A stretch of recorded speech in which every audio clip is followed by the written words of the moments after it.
Hey, hi. My name is Purnima and welcome to my lecture series. I'm so glad these series interested you. So before you start listening to my lectures, I will just like to give you or tell you what my motivation was behind shooting or conducting these lecture series. So I was approached by this NGO called the Udayan Shalini Foundation, where I was asked to teach English to little girls who were just going to go to their colleges. So, especially from the place that I come from, that is India, English is being used vastly. So, I have seen a lot of people struggling in communicating in English. It's not just, so I feel whenever you have to express your thoughts and emotions, it is not just enough to know the technicalities or just to know the grammar. It is also equally important to know how to use your voice, how to pronounce certain words, how to have a certain body language if you want the other person to listen to you. So that is what I have in these lecture series. I have not only covered some basic grammar topics, but I have also covered topics such as intonations or pronunciations or body language. So I really hope by the end of these lecture series, you are able to gain some more confidence in expressing your thoughts and emotions in English. And I have a little secret for you that I will be introducing a surprise member towards the end of these series, and so this surprise member is really close to my heart. And by listening about this surprise member, I am sure you're going to feel so motivated, so encouraged that it does not matter what your caste is, your age is, your sex is, your background is, you are equally you have the equal potential as anybody else has to pursue whatever you feel like, whatever you are scared of, just because of coming from a certain background, or what will people, or thinking about what will people say. So yeah, with these series, I just want to help those people who are hesitant to communicate in English, and I hope I'm able to do that. So I hope you enjoy the series. Thank you. First section is parts of speech. So what do you mean by parts of speech? So a sentence is structured with multiple components. For example, whatever I am saying, a sentence is composed of multiple examples. This is a sentence. Now, how is this sentence formed? What are the components of the sentence? The first thing that we learn is nouns. So, I assume that a lot of people would have already learned all these parts of speech and so, but then I just want to make sure that the concepts are very right in your mind so that it will be easier for you to understand the further complicated concepts. Okay, so first is the nouns. So we'll start with proper nouns.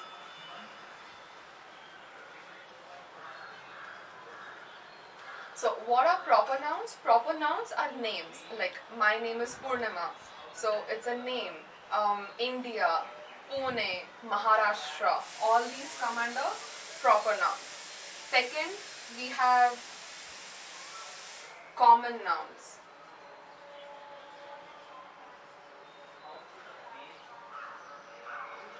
Now, common nouns are divided into multiple categories. So,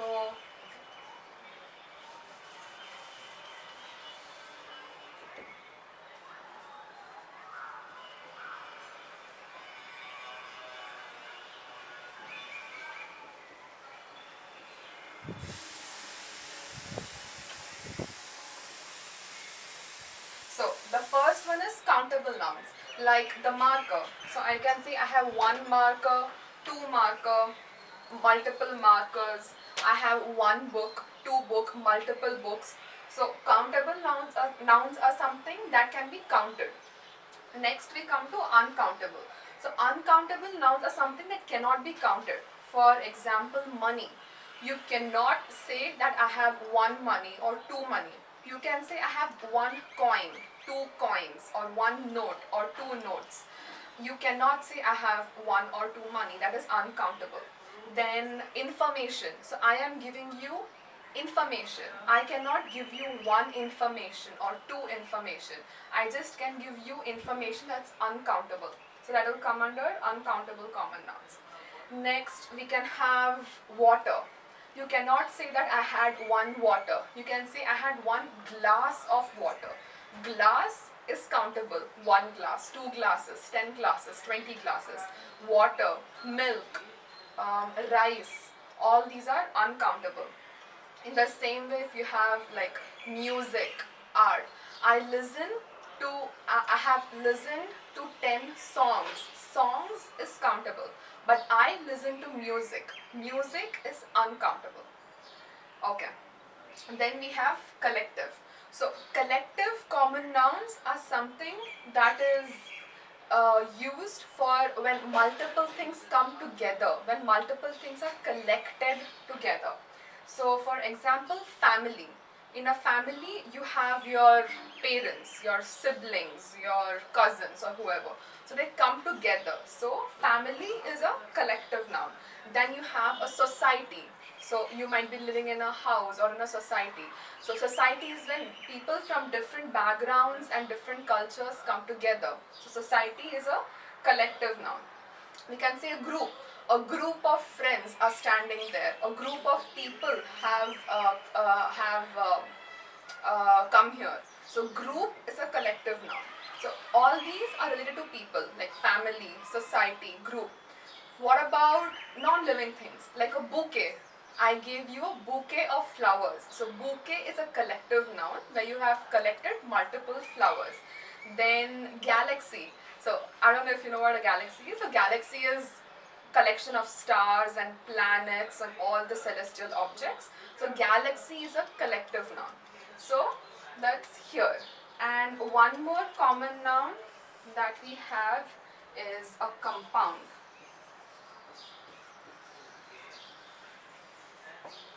We have a compound noun. Compound nouns are something that you use every day, like toothpaste. Tooth and paste.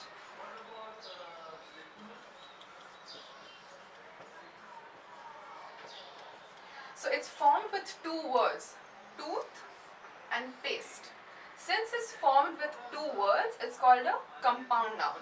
Then you have bedroom, living room, or football, basketball, or whiteboard. Whiteboard is again a compound noun. And like washing machine. So all these are compound nouns. Okay. So the next pronouns. That we learn.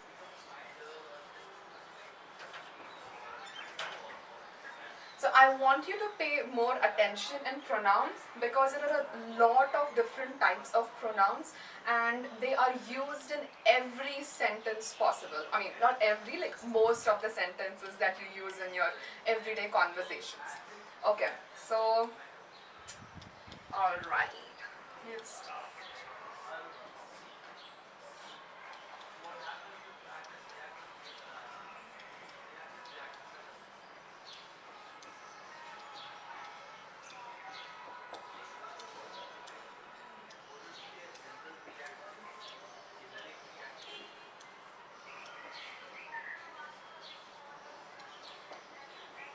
Okay, we'll start with these. So you have personal pronouns, possessive pronouns, and demonstrative pronouns. So what are personal pronouns? Personal pronouns can again be divided as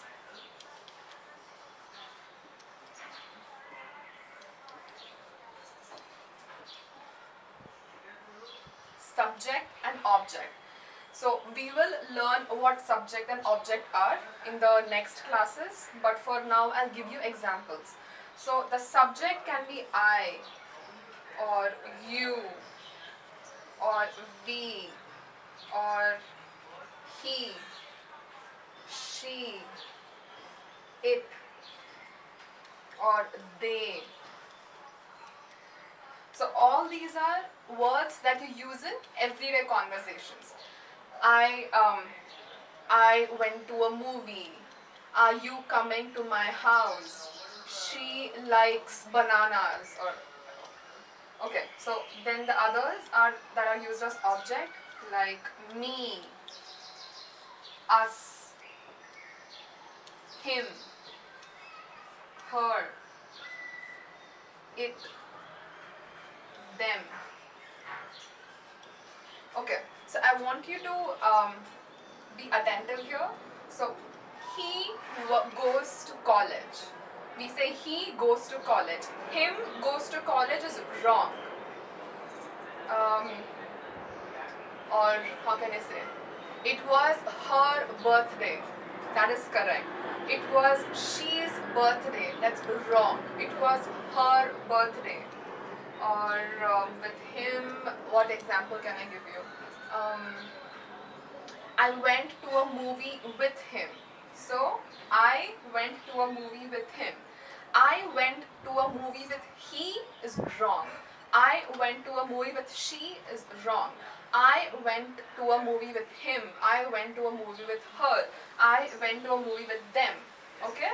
So when you use such sentences, you use these section of personal pronouns. Okay? Great. So next we have possessive pronouns.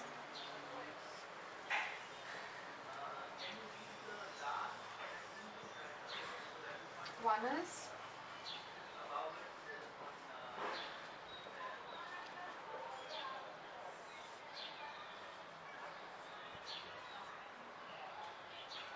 okay. So the two types of possessive pronouns are the ones that comes before a noun and the other one that just stands alone. Okay, the one that come before the noun are my, your, his, her, its, and then our, their. So, my hand is full of chocolates. Hand is a noun. My hand is full of chocolates. Your dress is beautiful. You dress is beautiful is wrong. Your dress is beautiful. His um, his shoes. His shoes are red. Him shoes are red is wrong.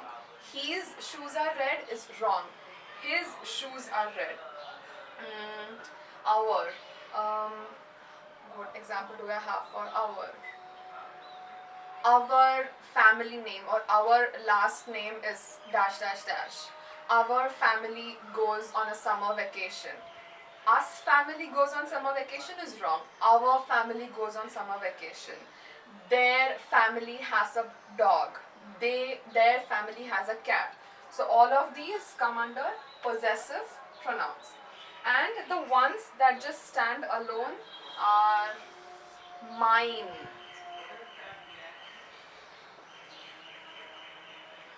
yours, what else? Ours, theirs. Okay, this marker is mine. This marker is mine is wrong.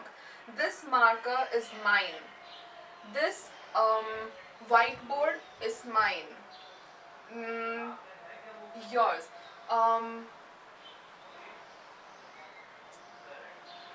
This book is yours. If I want to say it is your book, this book is yours. That dog is ours. That dog is our is wrong. That dog is us is wrong. That dog is ours. That car is theirs. Okay? So when you want to use such sentences, these are the words that you will use. Okay, so I hope I can erase the board now.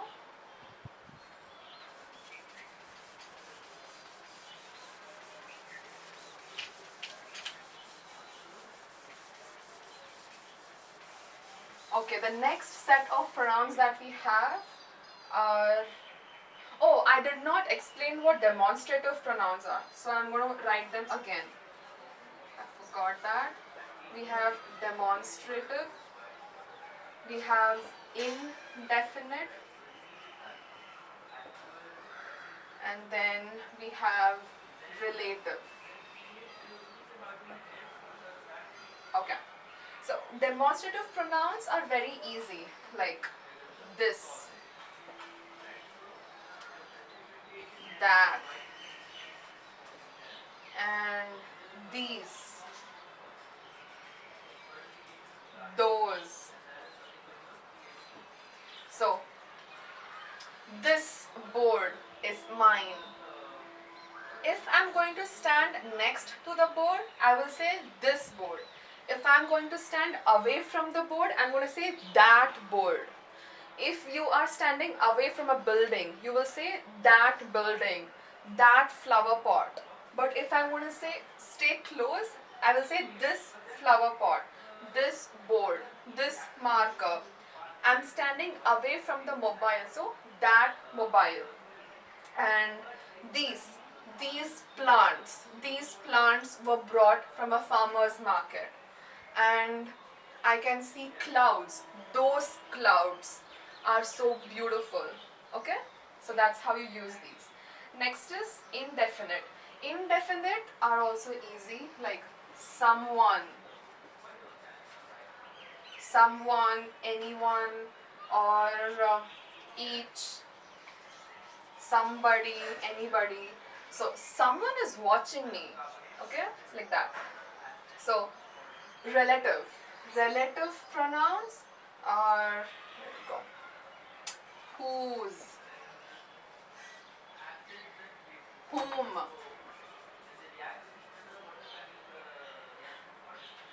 which. So why is it called relative pronouns? Because you are comparing between multiple things. So for example, I have a lot of students in front of me. For example, I am going to ask, whose pencil is this? Whose marker is this? So when you have a lot of people and if you want to ask a question, then you use relative pronouns. Okay, whom are you talking to? Okay, okay, if I have a lot of books and I have to ask kiska book hai, I'll ask which book is yours. Okay, so if I have multiple, I would use relative. Okay, then there is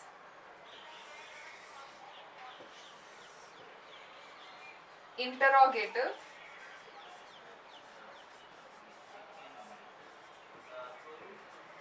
and reflexive. Okay, what is interrogative pronouns? Like who, this is easy, like who, or what, or whoever. This is easy. I mean, I think everybody must be knowing some examples with who and what.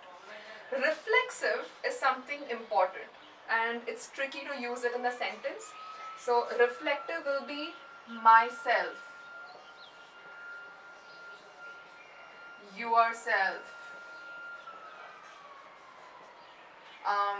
himself, herself, ourselves, themselves.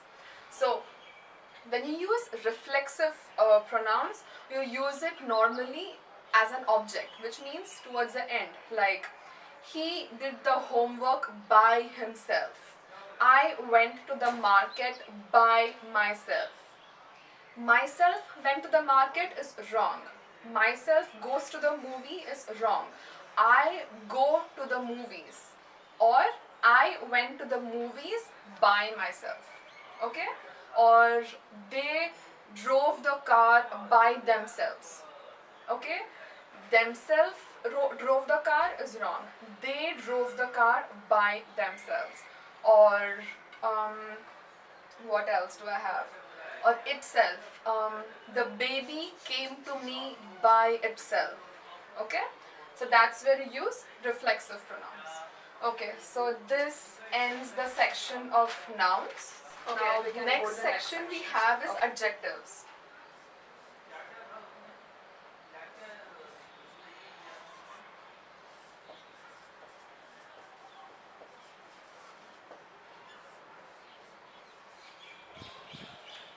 So what are adjectives? Adjectives are the words that describe a noun. What we studied so far were nouns. Next, adjectives describe a noun. So for example, beautiful. The sky looks so beautiful. Beautiful is an adjective. Then I have warm. It is so warm today. It's so hot today. So hot, warm, cold. All these are adjectives. Okay. Now there are different ways you can use an adjective. It's called degrees of comparison. So what are those ways? This is also very important because I hear a lot of people having conversations and even people who have studied English, but they make a lot of mistakes when it comes to degrees of comparison. So be careful. You have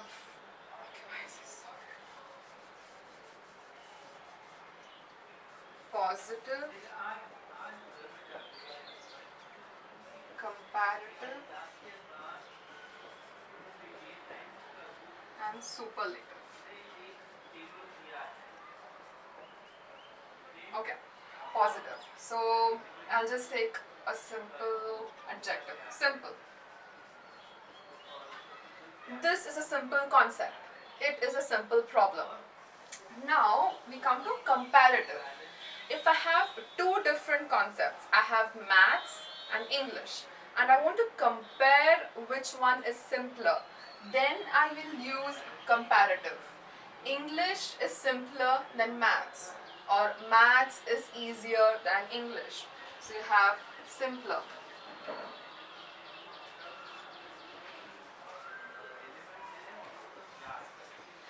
Now if I want to say something definite, this is the simplest question I have solved.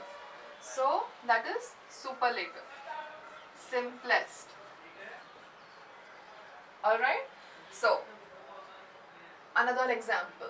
What do you use every day? Taller. So you're with a group of friends and you want to say, hey, I just want to see who is taller.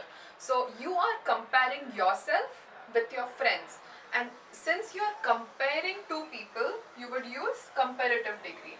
I want to see who is taller between the two of us, or she is taller than him. So you would use taller. Or if you see a building somewhere, that is a really tall building. So tall will come in positive. And if you are going and if you see like a really tall tree or like a tall building or a tall person, oh my god, that's the tallest person I have seen, or that's the tallest tree I have seen, you know. So when you say something definite or something the taller than which you cannot see anything, that's when you use superlative, the tallest.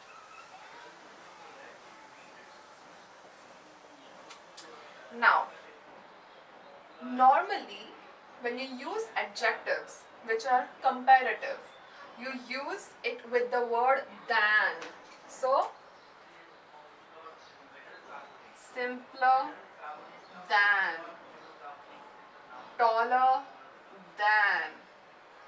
So, whenever you use than or whenever you use the words in a comparative form, you use the word than.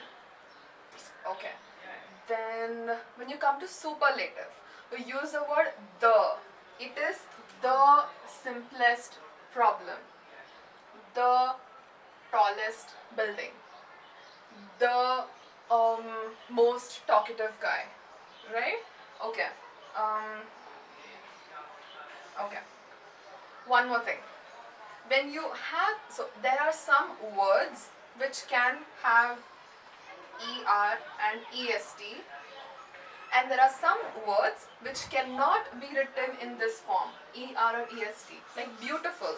There is no word called beautifuler or beautifulest, right? You normally say more beautiful, most beautiful. So I will give you a list of the adjectives, where you would know which one can be written in the ER, EST form and which cannot. So the words which cannot be written in the ER, EST form, they are like beautiful, or what else? What are other words that I can think of?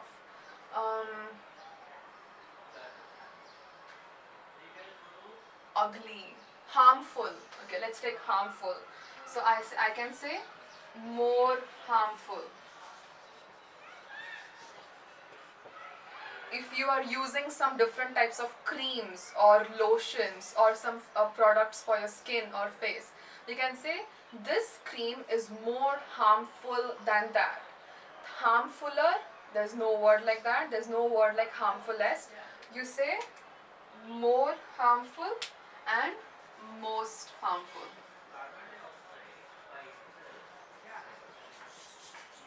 Okay, now there are certain words which do not have ER. So harmful does not have ER, so you can use the word more.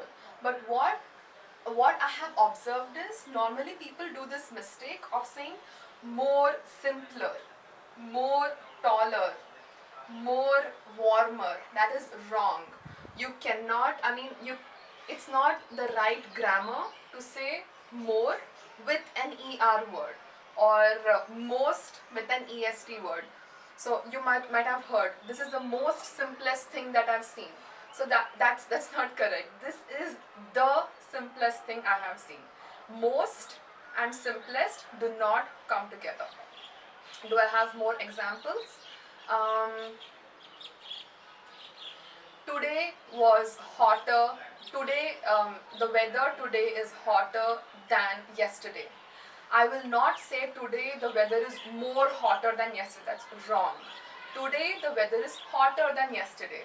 Oh, today the weather is the hottest. You will not say today is the most hottest day. That's wrong. Today is the hottest day that I have experienced. Okay? So that is, you have adjectives and different degrees of adjectives and their comparison. Okay, great. Now we can go to the next. Next, I have prepositions.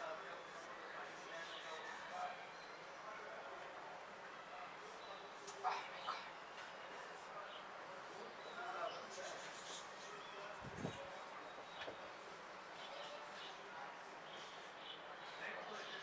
God. Okay. So, prepositions are words that you use every day, almost for describing or talking about or expressing anything. You have to use prepositions. But the first form of prepositions that we will learn is that of time. Okay. So, on, in, at, for, before, till, by. Okay, on. I go to the gym on Mondays. So when you have to use days, use the preposition on Mondays. And in. So when you say I woke up early in the morning, when you use the word morning, you have to use in the morning.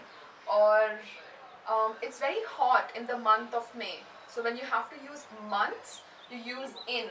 When you have to use days, you use on. So this is for days, on Sunday, on Monday, on multiple days, and in for months. I go on a summer holiday in the month of August, or Christmas is in the month of December, or Diwali is in the month of October, November, or whatever. Okay, so in is for months, or in the morning, or in the year 2020. In the year, I was born in the year 1990. I was born in the year 1998 or 1999 or whatever. At, or okay, in the evening, even for evening, use the word in. I go for a walk in the evening. Alright? Okay, so at. At night.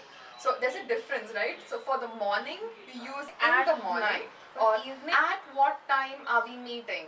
At what time do you want me to come for the class? Okay, so for all these things you use at. For night or time. Next you have for. So for can be used as this movie has been going on for the past 3 hours. So for the past 3 hours. So you have just attended a favorite movie, you come out, you want to discuss it with your parents, or you call your friends, hey, you know what, I went for this movie. The movie ran for 3 hours. Okay, so that was the time we use for. Then before. Before is something I think everybody uses. Like before this year, blah blah blah. Or before yesterday, I was blah blah blah. So that's easy. Till is also easy. Um, you have time till Monday, or you have time until Monday. You have time until Saturday. So that's when you use till. And the word by. By is important. So, by she came back by 12 o'clock. She came back by midnight, right? So if you go out and if you come back late, I came back by midnight. It was so late. So that's when you use by. So these are the words for time. Next, we will look for place.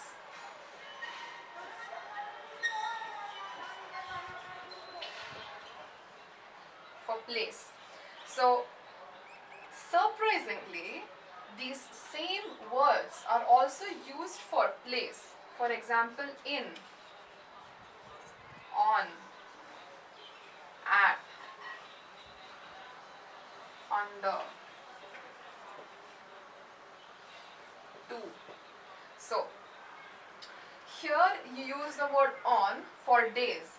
Now you also use the word on for things. This watch is on the board. This flower pot is on the board. Okay, so you use it for things. In, here in was used for months. Here in can be used for the book is in the shelf. Or I am in the car. I am in the bus. So that's when you use in. What about at? At is very important. So I am at work. Okay. Who is at the door? Who is on the door is wrong. Who is in the door is wrong. Who is at the door? So you use the word at the door. Under is easy. Under the table, under the chair. Under, above the table, above the chair. Okay. Now the word to. I am going to bed. It's really late. I am going to bed. Is conjunctions.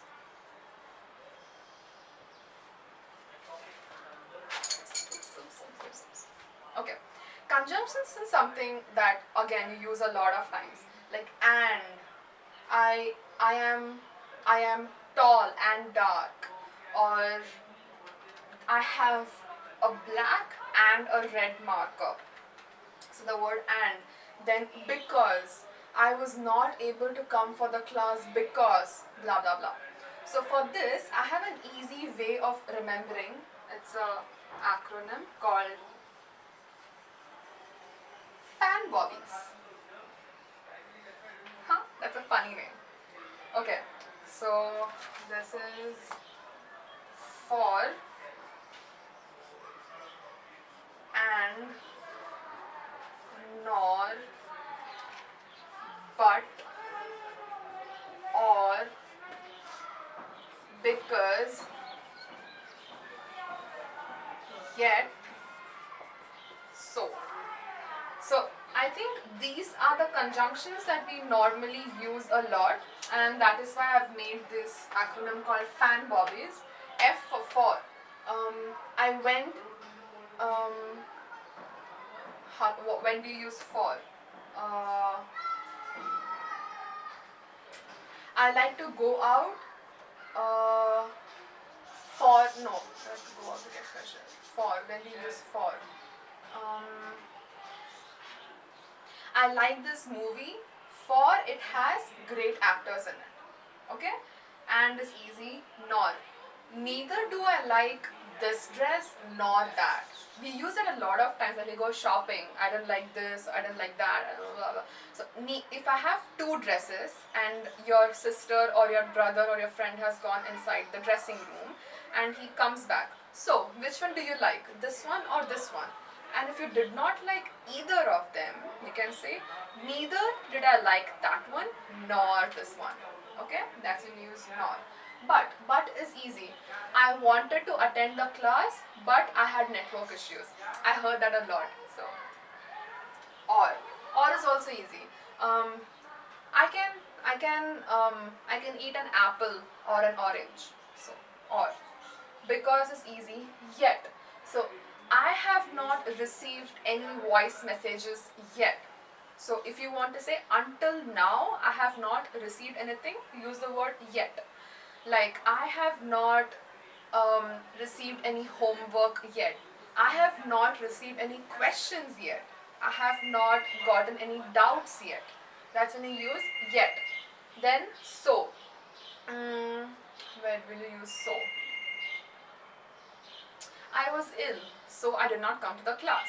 I was out, so I couldn't attend the school. Okay? So is easy.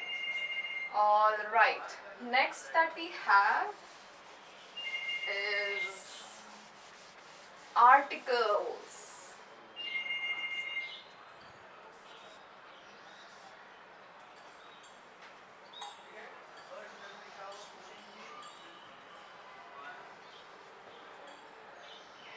Okay. So article is something that's very easy. So articles are and the. Oops.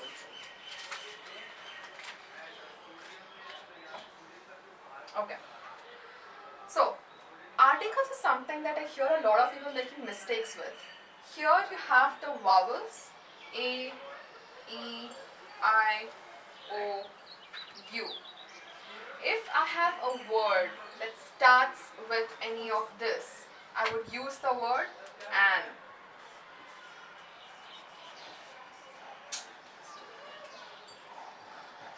Else I would use a and the.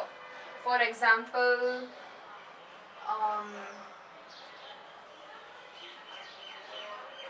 orange. I ate an orange. I ate an apple. I would love to have an ice cream. Okay? So articles. Now, when do you have to use a and the? A is used if you have to say or if you have to describe or talk about something that is in general. I have a notebook. I have a plant. But the is used for something specific. I have a notebook. That notebook is red. I would like to give you the notebook. Now, when you start saying something, a notebook is general. I have a notebook, I have a pen. But then you try to explain about that notebook. That notebook is my favorite. I would like to bring the notebook to school. Right? So, that, okay. If there are a lot of trees, that is a tree. Okay? But if you're telling that is a tree, it is orange, it has a lot of fruits, it is so green, and then if you want to say more about that tree, then you will use the word the. I really like sitting under the tree.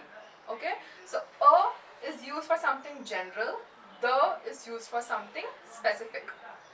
Okay, now I have an exception. This is important. The word honest, our. These words are starting with the letter H, right? But when you pronounce it, you say honest. H is silent. It's honest, our. Then that is why you have to use an. She is an honest girl. Okay? She came back before an hour. right? So it depends on the sound. This is an honest, an hour. So these are two exceptions. Okay. Thank you for listening to my lecture. I hope you enjoyed it. And please leave your comments, feedback, and any questions that you have in the comment section. Thank you.